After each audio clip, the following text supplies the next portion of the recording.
কি যেন ঘটনা ঘটি থাকে। এই ঘটনাৰ পিছতো বহুত কাৰণ থাকে, গম পায় নে নাপায়।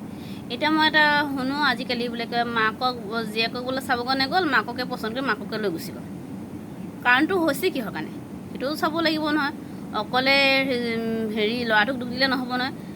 আজিকালি কি হয়, মডাৰ্ণ যুগ মানে ছোৱালী কি ষ্টাইল কৰে তাতছে অধিক পৰিয়াল মাকেহে ষ্টাইল কৰে বেছি। এতিয়া ল'ৰাজনে চাব যাব, সিও কনফিউজ হৈ যায়। মাক এনেকুৱাই ষ্টাইল কৰিব যাতে তাইয়ে ল'ৰাই চাবৰ কাৰণে আহিছে তেনেকুৱাই থাকে, বুজিছে নাই। বয়সৰ লগত অকণ মানুহ কাপোৰ চাপোৰকেইটা ঠিক হ'ব লাগে আৰু মেকআপ চেকআপ কম কৰিব লাগে। আজিকালি কি চাবা, কাৰ পৰা কোনে বেছি ধুনীয়া হয় সেইটোৱে যুগ আজিকালি, বুজিছে নাই। ছোৱালী নোলোৱাৰ আগতে একদম পৰিয়াল মাক বৌয়েক যেনেকুৱা ষ্টাইল যেনেকুৱা কাপোৰ পিন্ধি পেলাই ওলাব মানুহৰ আগত, তেতিয়া ছোৱালীক চাবলৈ নালাগে, মাক আৰু বৌয়েককে পচন্দ কৰি লৈ যাবগৈ। তেনেকুৱাই কথা হৈছে।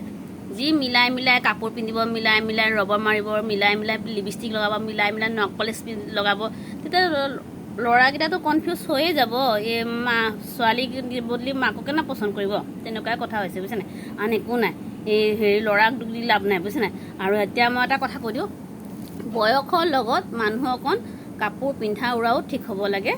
আৰু কইনাকহে চাবৰ কাৰণেহে, ছোৱালীজনীকে চাবৰ কাৰণে বাকী পৰিয়ালক চাবলৈ নাহে নহয়। বাকী পৰিয়ালে পিন্ধক অকণ লাইট কালাৰ, অকণ ষ্টেণ্ডাৰ্ডে পিন্ধক বা লাইট কালাৰ পিন্ধক বা অকণ কম মেকআপ কম ষ্টাইলটো কৰক, তেতিয়া ছোৱালীজনীকহে চাব কৈছে, বাকীখিনিক চাবৰ কাৰণে নাযায় নহয়।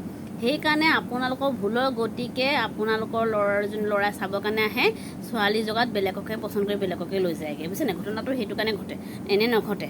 এতিয়া কি চাবা, যি পাতল কাপোৰ পিন্ধিব। এতিয়া বিয়া বাৰুতে চাবাচোন, কইনাটোৰ ফালে বেছি আকৰ্ষণ নকৰে, বেলেগক মাইকী চাবচোন কি পিন্ধিছে বা পাতল কাপোৰ একদম। এইয়া এক বিধা ব্লাউজ, আকৌ কি ইমানেই চুটি, ইমান দুই আঙুল আঁচলটো ৰাখিব।